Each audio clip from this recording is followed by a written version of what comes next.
Hi everyone, golden pedagogy by UV में आपका स्वागत है। उम्मीद करता हूँ आप सबने हमारा ये चैनल सब्सक्राइब कर लिया होगा और बेल आइकॉन भी प्रेस कर दिया होगा। सब्सक्राइब करने से आप अपडेटेड तो रहेंगे ही, साथ ही हमें भी पता चलता रहेगा कि आप लोग हमारा ये चैनल लाइक कर रहे हैं, जिससे हमें और भी कंटेंट बनाने के लिए प्रोत्साहन मिलता रहेगा। इसी के साथ उम्मीद करता हूँ आपने डिस्क्लेमर भी पढ़ लिया होगा। हमारा इंस्ट्रक्शन देने का माध्यम रहेगा इंग्लिश, जिससे कि ज़्यादा से ज़्यादा लोग इसका फ़ायदा उठा पाएँ, जबकि बुलेट पॉइंट्स इंग्लिश में रहेंगे। चलिए सीधे जंप करते हैं टॉपिक पर। Hi everyone, welcome to golden pedagogy by UV. I hope you all must have subscribed to our channel and also have pressed bell icon, which shall keep you updated and also shall help us know how well you guys are liking our channel, so that we continue being motivated to create new content. I also believe you all must have gone through our disclaimer. The medium of instruction shall be English for understanding of a wider audience. However, the bullet points provided shall be in English language. Let's straight away jump over to the topic. Subject है jurisprudence, topic है वॉल्क्सजीस्ट theory, जो कि सेविग्नी की है। सेविग्नी जो कि historical school को belong करते थे। इससे रिलेटेड क्वेश्चंस आप अपने स्क्रीन पे देख सकते हैं। सेविग्नी का पूरा नाम था फ्रेडरिक कार्ल वॉन सेविग्नी और इनका पीरियड था 1779 से 1861। सेविग्नी जो थे वो जर्मन ज्यूरिस्ट थे और वो फाउंडर प्लस मेन एक्सपोनेंट थे हिस्टोरिकल स्कूल के। मतलब हिस्टोरिकल स्कूल का मेन प्रचार और इवन उन्होंने उस स्कूल को फॉर्म किया था। हिस्टोरिकल स्कूल के बारे में एक छोटा सा फैक्ट बता देता हूँ। हिस्टोरिकल स्कूल के बारे में कहा जाता है कि इसी से फासिज़म और नाज़िज़म की जो चीज़ें थीं वो बड़ी थी, जिससे कि वर्ल्ड वॉर हुआ था।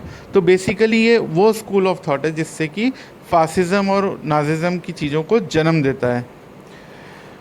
सेविग्नी को डार्विनियन बिफोर डार्विन भी बोलते हैं। डार्विन आपको पता होगा, चार्ल्स डार्विन, जो थ्योरी ऑफ एवोल्यूशन जिन्होंने बनाई थी, और इनको सोशियोलॉजिस्ट बिफोर सोशियोलॉजिस्ट भी बोला जाता है।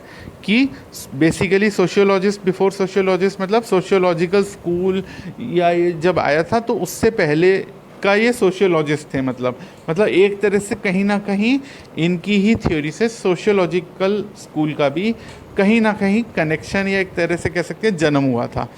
इन्होंने जो बुक्स लिखी थी मेन, वो उनका बुक का नाम था, पहली का लॉ ऑफ पोजेशन और दूसरी का था history of Roman law in middle edges. सीधे जंप करते हैं इनके फीचर्स या मेन प्रोपोजिशंस पे। इन्होंने बोला है कि जो सोर्स ऑफ लॉ है वो वोल्क्सजीस्ट है। वोल्क्सजीस्ट मतलब वोल्क्स बोलते हैं पीपल या लोगों को जर्मन में, और जीस्ट बोलते हैं जनरल कॉन्शियसनेस, लोगों की फीलिंग, लोगों की विल, इच्छा, उसको। तो इन्होंने क्या बोला कि जो लॉ है, सोर्स ऑफ लॉ है, वो क्या है? वोल्क्सजीस्ट। जैसा कि ध्यान हो या याद हो,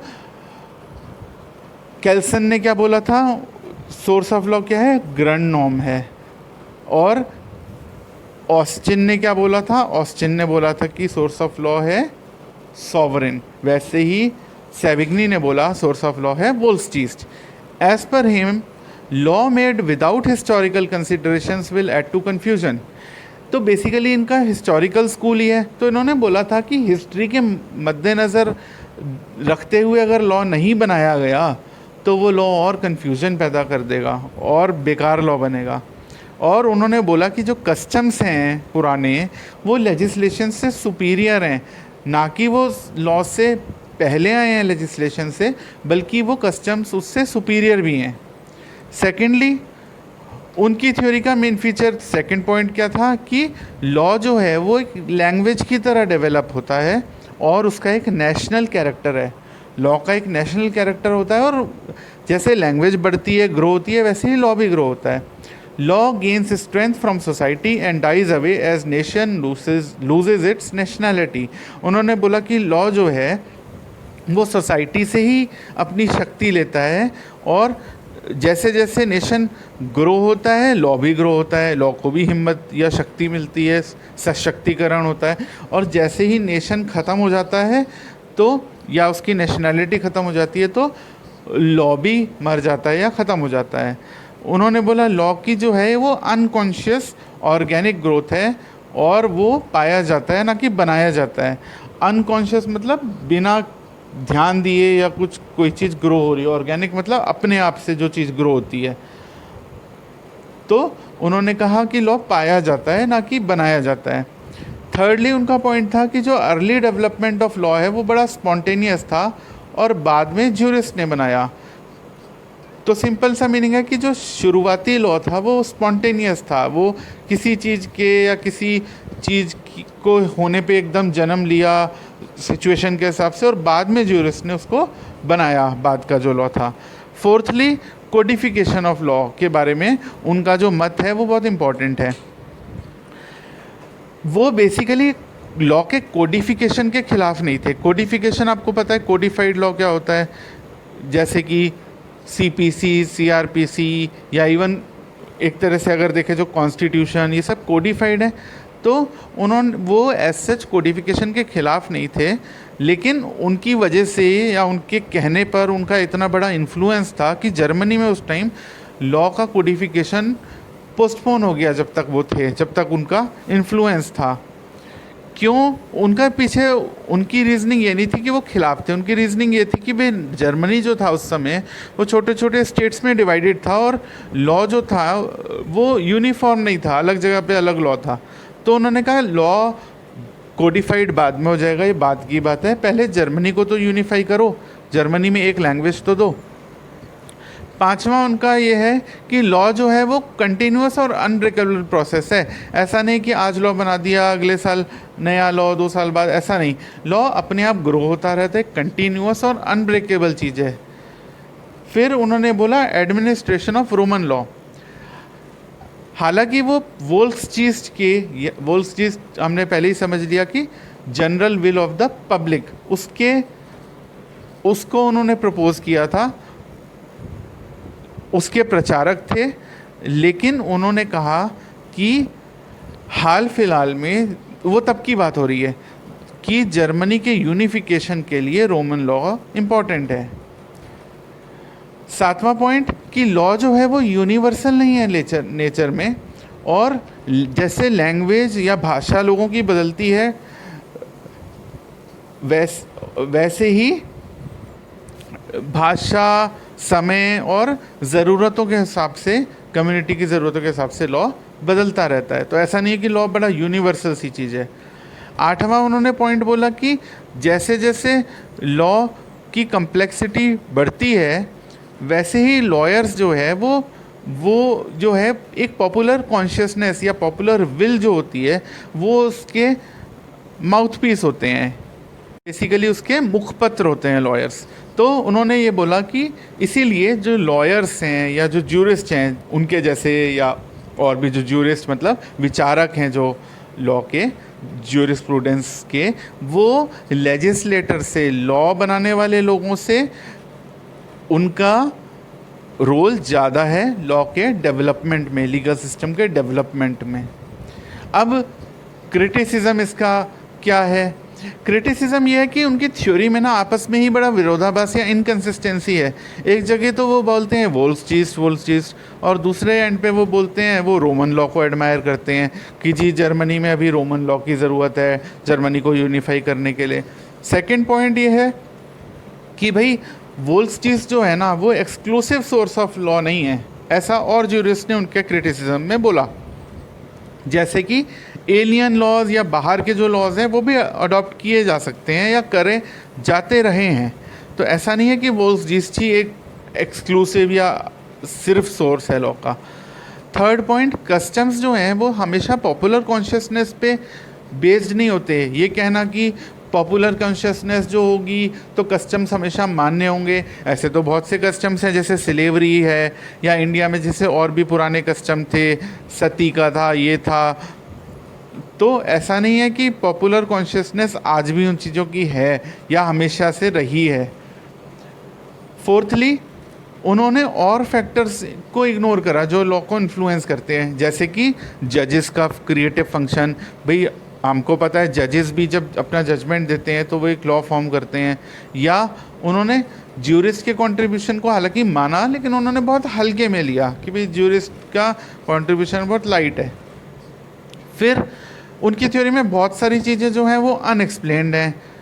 अनएक्सप्लेन्ड क्या है? जैसे कि वो और कंट्रीज़ में लीगल डेवलपमेंट कैसे हुआ, ठीक है, उसमें जैसे यूनिफॉर्मिटी दिखती है, तो उन्होंने उसके ऊपर ध्यान ही नहीं दिया। उन्होंने बहुत सारी चीज़ों को अपनी थ्योरी में देखा ही नहीं।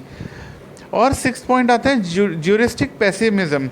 उनके हिसाब से जो है लेजिस्लेशन जो है ना, वो वोल्स्टिस के हिसाब से ही होना चाहिए, पॉपुलर विल के हिसाब से ही होना चाहिए। जबकि मॉडर्न टाइम्स में ऐसा देखा जाता है कि कोई भी लीगल सिस्टम काम इसके बेसिस पर नहीं करेगा कि लोगों को उसकी आदी हो गए हैं या लोग किसी यूज सहने के आदी हो गए हैं तो उस हिसाब से लॉ बना दिया जाए, नहीं। अब आ जाते हैं उनके कंट्रीब्यूशन पे। कंट्रीब्यूशन में बेसिकली सबसे पहला पॉइंट है वोल्स्टिस जो है वो उन्होंने ज्यूरिस्प्रूडेंस को इंटरप्रेट किया पीपल्स की विल, लोगों की इच्छा के बेसिस पर। उन्होंने कहा यही लॉ की बेसिस है या ज्यूरिस्प्रूडेंस का बेसिस है या लॉ का बेसिस होना चाहिए। तो इससे एक मॉडर्न सोशियोलॉजिकल अप्रोच का जन्म हुआ। जैसे कि हमने पढ़ा था, इनको क्या बोलते हैं, he was the sociologist before the sociologists. तो कहीं ना कहीं सोशियोलॉजिकल अप्रोच का छोटा सा जन्म इनके ज़माने में हुआ था या इनकी इस थ्योरी से आया था। सेकेंडली, इनकी थ्योरी भी एनालिटिकल स्कूल, जैसे हमने पढ़ा था ऑस्टिन, केल्सन, उनकी थ्योरी नेचुरल लॉ के अगेंस्ट थी, तो इनकी थ्योरी भी नेचुरल लॉ के अगेंस्ट थी। प्लस इनकी थ्योरी एनालिटिकल स्कूल की पॉजिटिविज्म के, जो कि ऑस्टिन की थ्योरी थी, उनके भी अगेंस्ट थी। थर्डली, उनकी थ्योरी में जो सबसे बड़ा डिफेक्ट है, उन्होंने लोगों की विल को ना बहुत ज़्यादा खींच दिया, बहुत ज़्यादा उसको लंबा चौड़ा कि लोगों की विल, हर चीज़ में लोगों की विल ये, लोगों की विल वो। अरे लोगों की विल का एक लिमिटेशन है। तो उनकी थ्योरी में एक और डिफेक्ट ये भी माना जाता है।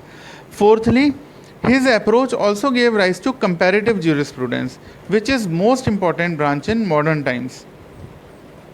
कंपैरेटिव ज्यूरिस्प्रूडेंस का कंपैरिजन, एक स्टेट का लॉ या एक कंट्री का लॉ दूसरी कंट्री के लॉ से कंपेयर करके देखना, ये चीज़ें उनके ज़माने में ये चीज़ शुरू हुई थी कंपैरेटिव ज्यूरिस्प्रूडेंस की, जो आज के मॉडर्न ज़माने में बहुत इंपॉर्टेंट मानी जाती है। मॉडर्न ज़माने में जब हम कोई लॉ बनाते हैं तो हम ये देखते हैं भाई उस कंट्री में क्या लॉ हैं इससे related. For example cyber laws हैं तो और कंट्री में क्या लॉ हैं, और कंट्री में क्या पनिशमेंट है। तो कहीं ना कहीं इसके जो जन्म हुआ था मॉडर्न कंपैरेटिव ज्यूरिस्प्रूडेंस का, उनके ज़माने में हुआ था। और फिफ्थ और लास्ट पॉइंट, उनकी थ्योरी एक वार्निंग साइन है, बहुत बड़ा वार्निंग सर्व करती है कि जल्दबाजी में कोई लेजिस्लेशन नहीं होना चाहिए, और रेवोल्यूशनरी और एब्स्ट्रैक्ट आइडियाज़ जो हैं उसके बेसिस पर नहीं होना चाहिए जब तक कि एक पॉपुलर विल का सपोर्ट ना हो। बहुत बार ऐसा होता है, हेस्टी लेजिस्लेशन हो जाते हैं, उसमें लोगों की कोई वो नहीं ली जाती, लोगों की इच्छाओं का ध्यान नहीं रखा जाता। तो बेसिकली कहीं ना कहीं जो उनकी ये थ्योरी है उसका ये भी कंट्रीब्यूशन है कि वो हेस्टी लेजिस्लेशंस के अगेंस्ट बोलती है। और यहाँ पे एक छोटी सी बात और ध्यान रखिएगा, वोल्स्टिस को नेशनलिस्ट भी बोला जाता है कई बार। वोल्स्टिस और नेशनलिस्ट एक ही बात है। तो गाइज, इसी के साथ हमारी वोल्स्टिस थ्योरी सेविग्नी की ख़त्म होती है। और जैसा कि हमने देखा, मोटे मोटे बुलेट पॉइंट्स अगर हम ये रिटेन कर पाएँ तो हम बहुत अच्छे से इस क्वेश्चन को अटेम्प्ट कर पाएंगे एग्ज़ाम में। Thank you.